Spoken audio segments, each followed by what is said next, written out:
Hello everyone, happy Halloween from El Jefe, and today we are reviewing the Bachmann GP50. So let's get to it. Whew. Man, I can't breathe in that thing. All right, here we go.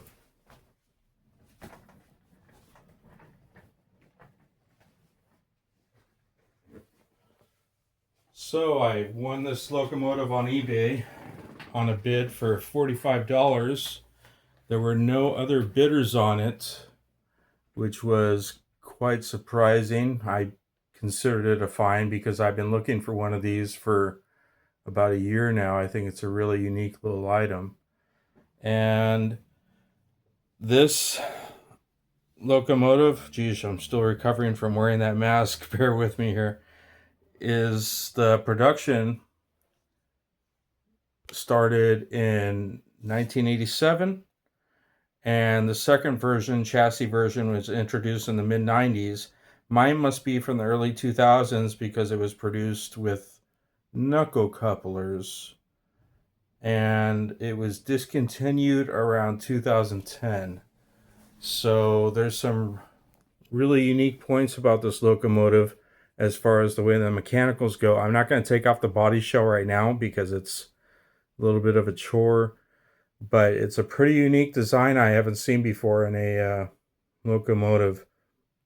It has worm gears, white plastic worm gears mounted to the trucks. I will show you in a second, but when the trucks turn, the worm gears turn, and then it has this elaborate U-joint drive shaft situation coming off this end and this end going to the worm gears. It's like the tender drive Bachmann 440 old timer American locomotive that we've seen before that has the little drive shaft universal joints going from the tender to the locomotive itself. So it's kind of like a 0 or a 440 drive on both ends going to the trucks. And you'll see when we run it, it has some, it's a little noisy, but the noise isn't coming from the gear cogging, it's coming from the universal joints to those worm gear sockets themselves. So I'm going to show you a blown out schematic here of the parts on the locomotive. So here's on the Bachmann website. You can see the motor in the center and the universal joint cup shafts coming off either end. There it is assembled right there going into the worm gear. There it is disassembled, and you can see the worm gear is actually attached to the truck so that when the truck rotates, the worm gear is also rotating with it, with the U-joint output shaft compensating for that rotation. So it creates a little bit of drag. You'll see in a few minutes when, to get mine going, it takes a lot of current, a lot of voltage to get it going. And it's usable though. You know, very kind of crazy, unique little design there. So let me get this on the track.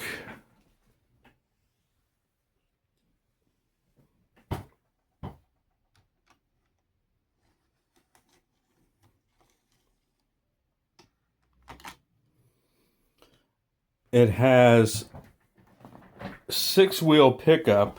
One axle has traction tires on it.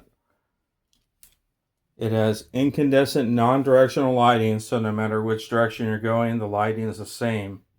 And it came in a modern, was kind of weird for the production year. Shoot, I should have had that out before I started the video. Let me see if I can find it here down in my little stash. Nope, that's not it. That's Atlas.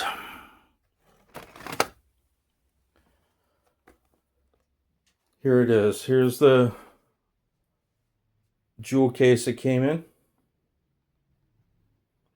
So it's the most modern production jewel case for a early 2000s Bachmann production locomotive, which is kind of unique. So a couple things. I really love the war bonnet scheme on this thing. It has that nice silvery war bonnet Bachmann paint scheme going on. It has the incredibly huge 5-chime horns on both ends and a physical bell assembly on the rear end there. No pilots, no front pilots, no rear pilot, but it's a really beefy looking locomotive. I love the way this thing looks.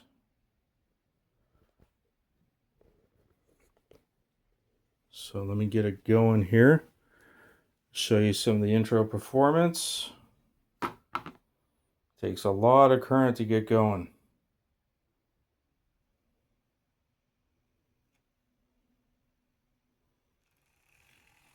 There we go.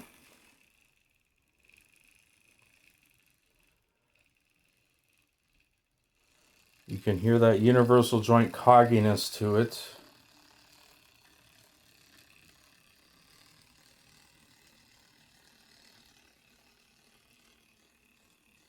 Back it up here.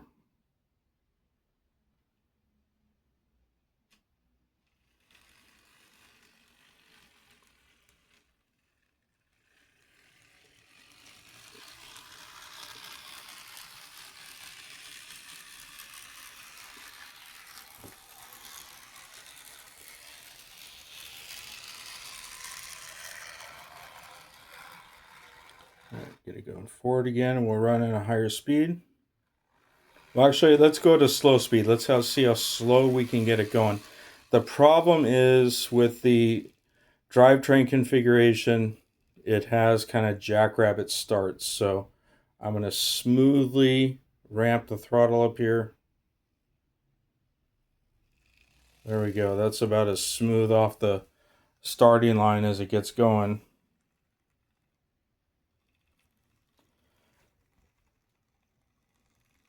That's about the slowest speed right there. Really no pickup issues. Has no problems going through the Kato turnouts or the double crossover. You can hear that drive shaft. Let's pick up speed and see how it sounds going around a little quicker.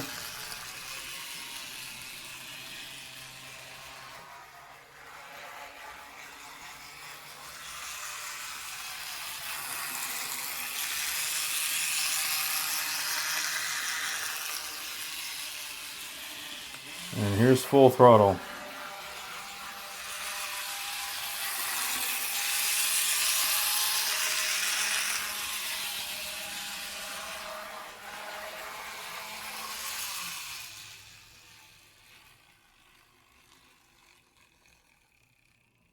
So let's slow it down here.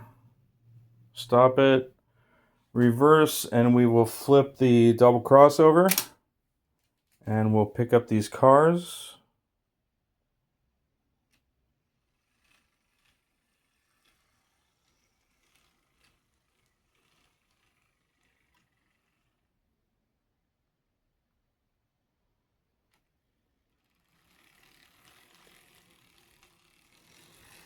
Okay, and we'll give it some glamour runs around the layout here.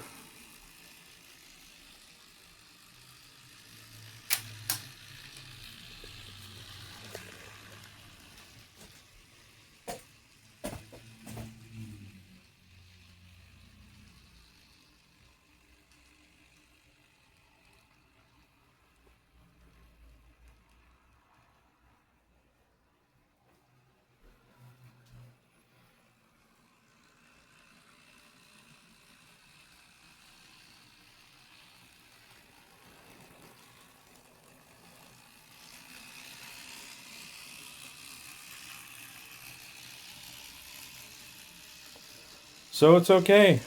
You know, not bad for the price I paid for it. It's a fantasy scheme because in real life these high hood GP50s only came in Southern. But I really like the look of the bulky high hood GP50 in combination with the fantasy war bonnet. I can overlook the lack of the pilots and everything. And it's a really nice addition to the war bonnet collection. So happy Halloween, everyone. Everyone have a safe night. Let's keep the general tradition of candlelit jack-o'-lanterns and real trick-or-treating going. Everyone be safe. Thank you for joining me, and we'll see you on the next one.